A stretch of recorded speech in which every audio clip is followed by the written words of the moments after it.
we move on in the program with Gorazd from Santa Maria as well. Gorazd always has an interesting non-perturbative view on QCD, so now we will switch to QCD, and he will tell us about infrared effects on the muon G-2. Please share your slides, Gorazd. Can you see? Yes. Okay. This is the work that I did with Reinhard Kögerler, and is based also on some of these previous works with Cesar Ayala, Igor Kondrashuk, and Reinhard Kögerler. Let's see. Yeah.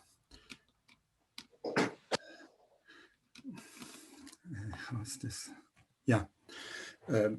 The perturbative QCD coupling, AQ squared, is proportional to the product of these dressing functions, or the gluon propagated dressing function, ghost propagated dressing function, and gluon ghost vertex. In the Landau gauge, this gluon ghost vertex is simply a constant, so it becomes proportional to this product of the dressing functions. Now, if we take that,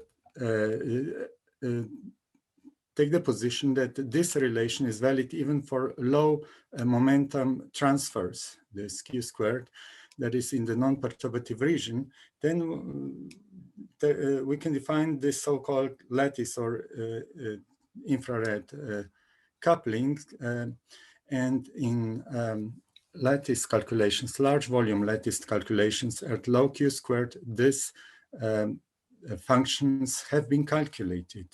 And this combination is obtained here. This is the striking feature of these lattice calculations, is that this lattice coupling at very low Q squared, this is for positive Q squared, goes like Q squared towards 0.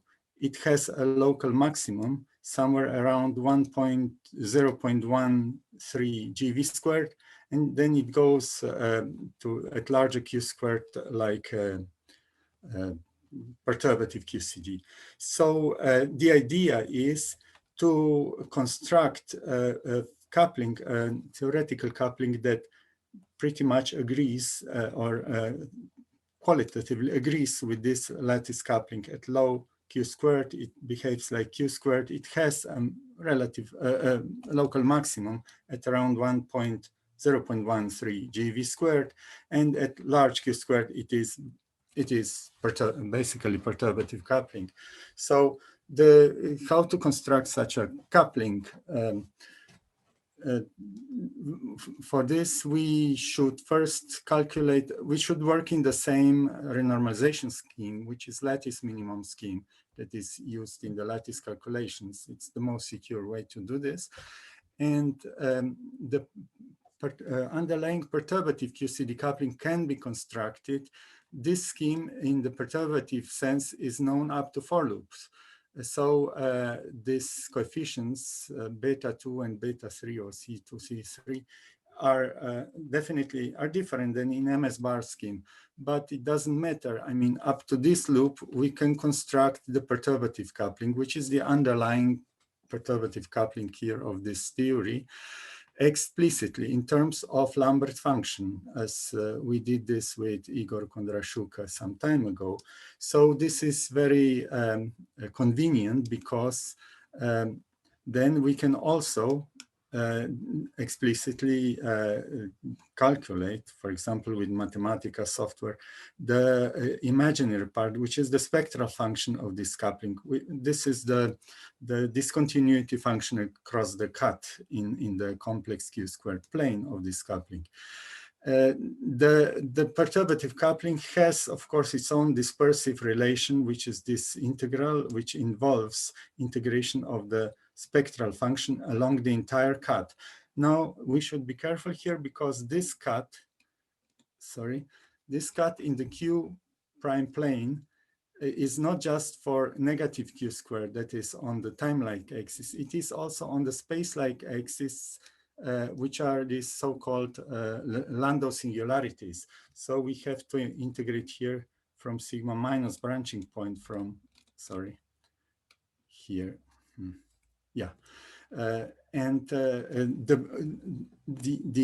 This is really non-physical, this part of the cut. And this is also reflected here because the perturbative coupling here can reach only around 1 GeV squared. It cannot be extended to lower areas because it has Landau singularities. MS bar coupling perturbative also has the same problem.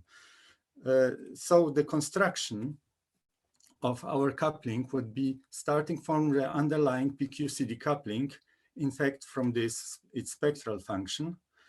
And then we say that at large sigma, large energies along the cut, in our coupling, the spectral function is the same. It's perturbative at large energies, perturbative. And at low sigma, low energies, it is some kind of infrared part which we a priori don't know. It is this shorter dispersive integral where we do not know a priori this function for low sigma. Now, sorry, M0 squared is perturbative QCD onset scales, roughly somewhere in the region of 1 to 10 GeV squared, while M threshold is below that. I mean, here we have these infrared parts.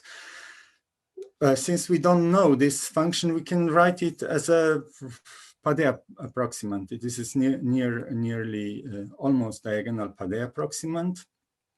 And if we choose here 3, for example, m equals 3, the Parte approximant for this infrared part has this simple form, 3 functions, which corresponds to the spectral function, 3 deltas.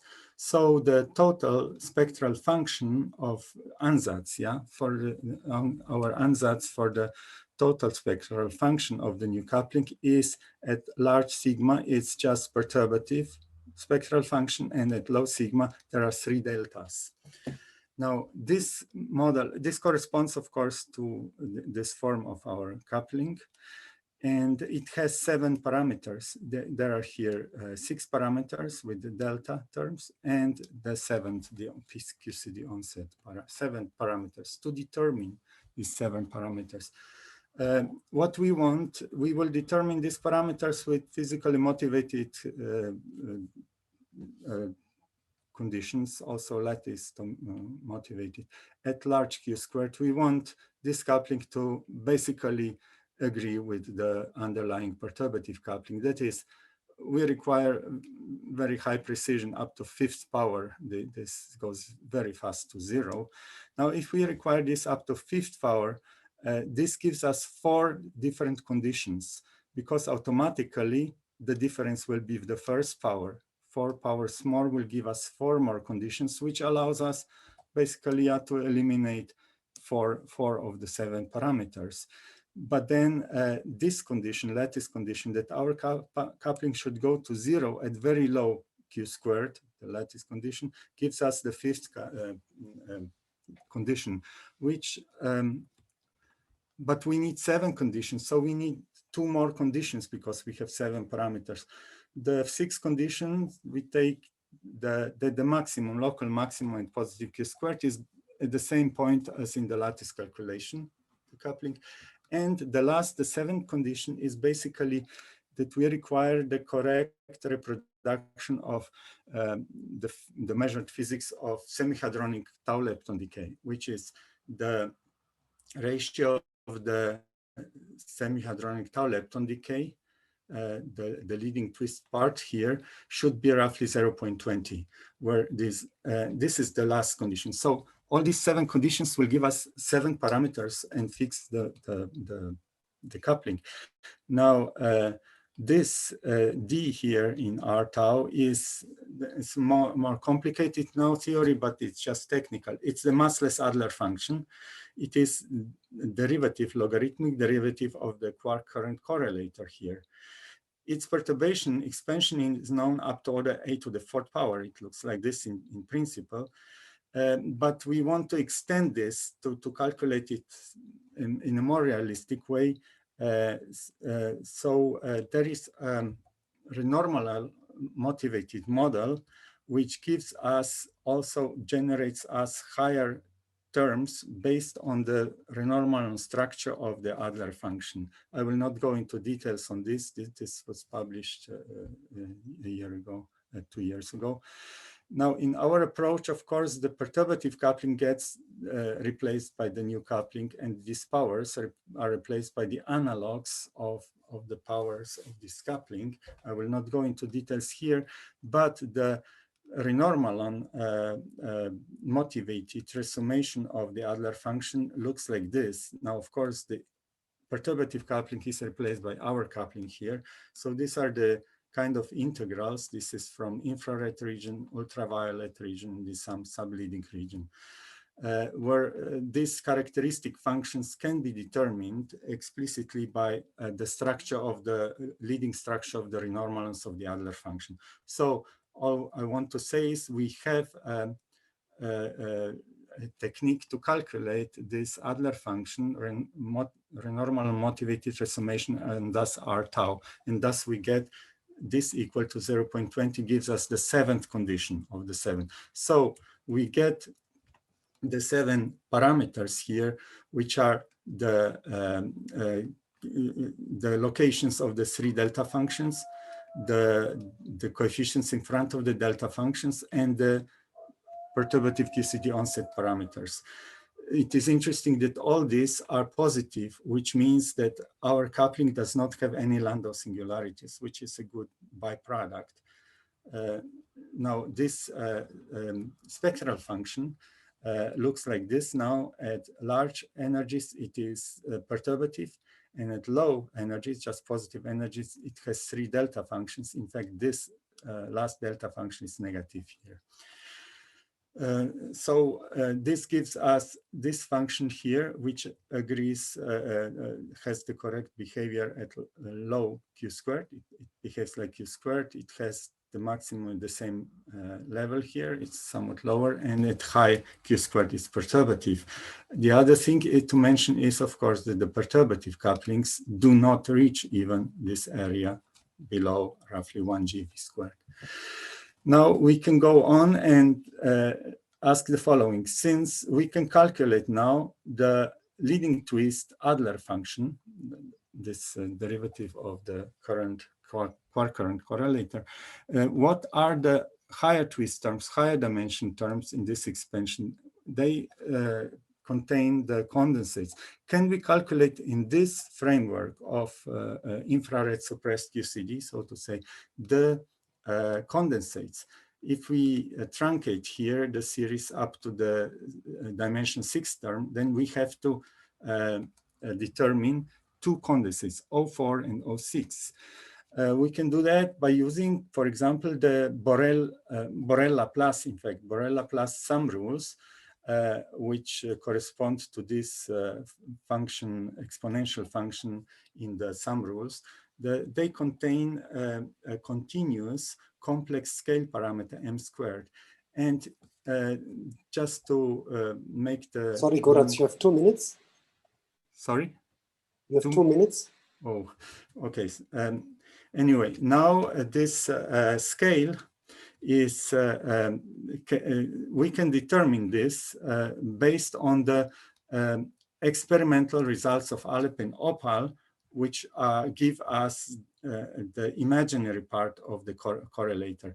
And this is the experimental part. This is our part theoretical, which contains the condensates. We can fit the condensates. I will not go into details, and obtain for the condensates these 2 values. They are both positive and smaller than in MS bar. But the fit is very good. As you can see, this is the dashed line here, and this is the experimental line. This is when m squared is positive in Borel-Laplace, while MS bar perturbative QCD is not so good. We can do some cross checks of consistencies with other sum rules, and we get a good agreement. And then the next step would be to calculate the hadronic contribution to the muon G-2 anomalous magnetic moment. For this, we need Adler function at very low q squared in the V channel. So The V channel has the same dimension 0 as mentioned before, but these condensates are for the V channel, which are different. Of course, O4 is just half of it, so we have it also, half of the previous one. The O6 can be combined with the known O6V-A that is independent of the coupling, and we get for the V channel the two condensates here. And this allows us to do the following: to get the full Adler function in V channel for very low Q-squared, which we need for the G-2, is the operator product expansion of this non-perturbative part. We regularize it. Q-squared we replace by Q-squared plus M squared in the D = 4 and dimension 6 terms. So we get now the two masses that should be determined. However, since the Adler function is 0 when Q-squared is 0 and our D equals 0 is also 0, this non-perturbative part must be 0 when Q-squared is 0, which gives us that this mass 3 is just a function of mass 2. So what we have here is just one mass, M2, one infrared regularizing mass, which is expected to be of order 1 GeV or smaller. Now, if we look at the value of the G-2 hadronic contribution, experimental, and this is the theoretical one. This integral, which dV now we can apply even to very small Q-squared. Now you see that very small Q-squared here, x going to 0, are very important in this. So this now becomes only dependent on this mass M2. So equating this to this, we get that M2 is a fraction of GeV and M3 also. So this is very reasonable, physically, very reasonable result. It is M squared are positive and they are of the below 1 GeV. So this was for specific alpha S, but we can do the same thing also for other alpha S, and we get the physically acceptable results for this region of alpha S, which is within the present world average. So the conclusions are that we have a coupling which reproduces PQCD results at high momenta. At low momenta, it behaves as the large volume lattice results suggest. It goes to 0. At intermediate momenta, it reproduces well the semi-hadronic tau lepton decay physics. As a byproduct, it has no Landau singularities, and several successful applications can be performed, especially here in very low region, the anomalous magnetic hadronic contribution to the anomalous magnetic moment of the of muon can be reproduced well with infrared regularization masses which are physically acceptable. Thank you for your attention. Okay, thank you, Gorazd, for rushing us through your construction of the analytic coupling and showing us interesting applications. Are there questions to Gorazd? I don't see any. Christian, go ahead. Hi, Gorazd. Hi. I have a question about these masses you introduced at the end. Can you give it to this mass some physical interpretation? Like, for example, it behaves like the current masses, or is the quark mass in the low energy regime, for example, you can extract from lattice QCD? At the moment, not really. There is not a clear theory for this. At large Q-squared, when we re-expand this, what we have to get is the known expansion of the OPE. But it is hard to interpret clearly these masses. For example, O4 here is interpreted as gluon-gluon, something correlated with the gluon-gluon condensate. At the moment, it's not clear, but what is pretty much clear is that this squared of masses should be positive, not negative, because if they are negative, we would get here Landau poles, which are physically not allowed. The other thing is that we expect, since they represent infrared effects, low energy effects of QCD, that they are below 1 GeV, and they are real masses. More than that, at the moment we cannot say really. Yeah, and they're running. They could be running because they could be running in this ansatz. First ansatz, we put them equal non-running. I mean, of course, also this condensates here in this formulation are non-running. We did not take into account here still alpha S contributions corrections here, but we know that those contributions are in general negligible. Now the effects of the running of these masses, I don't know. In principle, they could be running, yes. Yeah, but they could. Okay, sorry, Christian, I'm afraid in view of the time, we are a bit short on discussion time here. Thanks, I also have a couple of questions, which I will ask privately later to your Gorazd. But let's thank Gorazd again.